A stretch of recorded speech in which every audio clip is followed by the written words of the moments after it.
ఈ మీటింగ్ పెట్టేందుకు కారణమైన పిఏలకు కూడా నాకు నమస్కారం. నేను మీటింగ్ అయ్యేదాకా ఉందాము అనుకున్నాను, కానీ ఈరోజు ఉత్తమ్ కుమార్ రెడ్డి మినిస్టర్ గారు కాళేశ్వరం మీద పవర్ పాయింట్ ప్రజెంటేషన్ ఇస్తున్నారు. 5:30కి రమ్మని చెప్పి డిసిసి అధ్యక్షులకు, మంత్రులకు, ఎమ్మెల్యేలకు అందరికీ ఆహ్వానించారు. ఆ కార్యక్రమానికి పోయేది. ఈ మధ్యకాలంలోనే మీకు తెలుసు, నేను ఇక్కడ మాట్లాడద్దు అని మాట్లాడవలసి వస్తుంది. ఇదే ఎస్ఐఆర్ కార్యక్రమానికి టీఆర్ఎస్కు సంబంధించిన మాజీ మంత్రి గౌరవ కేటీఆర్ గారు వికారాబాద్కి రావడం మీకు అందరికీ తెలిసిన విషయం. వచ్చినప్పుడు ఆయన నా మీద కొన్ని అసత్యాలు, అబండాలు మోపుపోయి దానికి పత్రికా ముఖంగా మన నాయకులు జవాబు కూడా ఇచ్చారు. కానీ నేను స్పీకర్ స్థానంలో ఉండి చర్చ అసెంబ్లీలో జరిగినప్పుడు జరిగిన విషయాలనే నేను బయట చెప్పిన. 1, 2, ఈ 10 మంది ఎమ్మెల్యేలు ఎవరైతే డిస్క్వాలిఫికేషన్కి నా దగ్గరికి వచ్చిందో అది నేను 54 పేజీల జడ్జిమెంట్ ఇచ్చిన. ఆయనకు అసెంబ్లీలో చెప్పిన నేను ఆయనకు ఆ జడ్జిమెంట్ చదువుకొని నీకేమైనా డౌట్స్ ఉంటే నన్ను వచ్చి అడుగు అని చెప్పిన.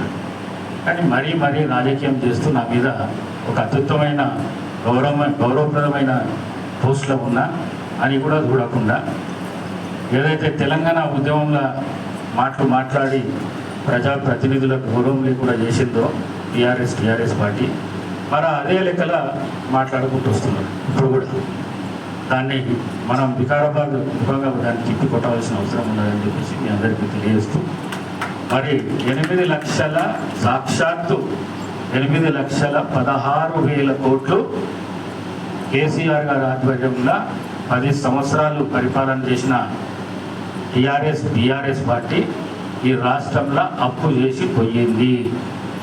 ఇది అసెంబ్లీ సాక్షిగా జరిగిన చర్చ. నేను దానికి స్పీకర్గా ఉండి ఉన్న దాంట్లో జరిగిన చర్చలో భాగంగానే నేను చెప్తున్నాను. ఆయన ప్రజలను మభ్యపెట్టనీకే, ఇంకా ఏదో చెప్పనీకే నా మీద అసత్యాలు, అబండాలు వేసుకుంటూ పోతున్నాడు. అది వాస్తవం కాదు. వాస్తవం ఇదే. గౌరవ రేవంత్ రెడ్డి ముఖ్యమంత్రి గారు ఈ రాష్ట్ర ప్రజలకు తెలవాలి అప్పు ఎంత చేసిండ్రు వాళ్ళు అనే దాని మీద చర్చ పెట్టినప్పుడు ఆ చర్చలో భాగంగానే 8,16,000 కోట్ల రూపాయలు 10 సంవత్సరాల్లో కేసీఆర్ ప్రభుత్వం చేసింది. ఇది వాస్తవం. కేటీఆర్ ఎన్ని మొత్తుకున్నా, హరీష్ రావు ఎన్ని మొత్తుకున్నా ఇది వాస్తవము. మరి అదేవిధంగా ఎమ్మెల్యేలకు సంబంధించి నా పరిధిలో నేను ఏదైతే 54 పేజీల జడ్జిమెంట్ ఇచ్చినానో 10 మంది జడ్జిలను కూర్చోబెట్టి, రిటైర్డ్ జడ్జిలను కూర్చోబెట్టి ఆ జడ్జిమెంట్ తయారు చేసి ఆ జడ్జిమెంట్కు ఇవ్వడం జరిగింది. దాని విషయంలో మళ్ళీ ధృతరాష్ట్రుడు అని సంబోధన చేస్తున్నాడు. అది ఆయనకున్న ఎక్స్పీరియన్స్ కానీ, మరి రాజకీయ పరంగా ఆయనకున్న అనుభవం కానీ ఈ విధంగా మాట్లాడడం మంచిది కాదని చెప్పేసి మీ అందరి ముఖంగా ఆయనకు మరొకసారి తెలియజేసుకుంటూ నేను ఒకటే చెప్పాలనుకున్నా. ఇప్పుడు ఈ పిఎల్ఏల సంగతి మాట్లాడినట్లు ట్రైనర్ వచ్చిందిగా మన చైతన్య కృష్ణారెడ్డి, మరి అదేవిధంగా ఎంఆర్ఓ వికారాబాద్ ఇద్దరు బాగా క్లుప్తంగా చెప్పిండు. మరి మైపాలన్న కూడా మంచిగా చెప్పిండు, సుధాకర్ కూడా చెప్పిండు. కానీ నా రిక్వెస్ట్ ఒకటి, ఇది ఎస్ఐఆర్ అనేది చాలా పెద్ద గూడుపుటానికి సంబంధించిన విషయం. ఈ ఎస్ఐఆర్తోనే మొన్న కేంద్రంలో 2-3 రాష్ట్రాలు కూడా రావడం జరిగింది. మరి ఆ విధంగా మనం విడుచుకుందామా, మళ్ళా కాంగ్రెస్ పార్టీని అధికారంలో తెచ్చుకుందామా అనేది మీరు గట్టిగా ఆలోచన చేయాలి.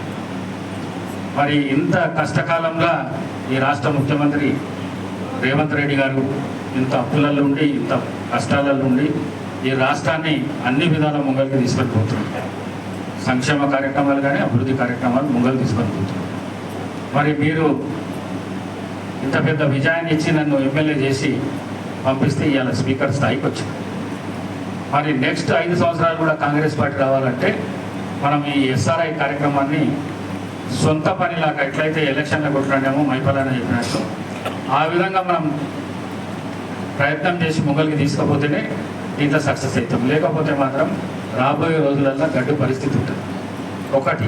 రెండవది, మీరు నన్ను ఎమ్మెల్యే చేస్తే కొంతమందితో మాట్లాడవచ్చు, కొంతమందితో మాట్లాడకపోవచ్చు, కొన్ని పనులు అవుతుండొచ్చు, కొన్ని పనులు కాకపోవచ్చు. కానీ ఒక్కటి మాత్రం చెప్పుకోనికి అవకాశం ఉంటుంది. నేను ఈ ఎమ్మెల్యేకు ప్రసాద్ కుమార్కి ఓటేసిన, నా ఓటుతో గెలిచిండని చెప్పుకోనికే మాత్రం అవకాశం ఉంటుంది. మరి ఆ అవకాశాన్ని కూడా పొడగొట్టుకునాలని అనుకుంటే మాత్రము పని చేయకుండా ఉంటుంది.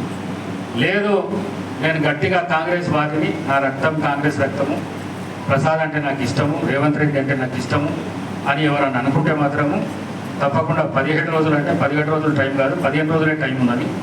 ఆ 15 రోజులల్లో కావాలంటే మీకు ఎన్ని రకాల మద్దతు కావాలంటే అన్ని రకాల మద్దతు మా రఘుపతి రెడ్డి కానీ సుధాకర్ రెడ్డి కానీ ఎమ్మడి ఉండి చూసుకుని వాళ్ళు ఉన్నారు.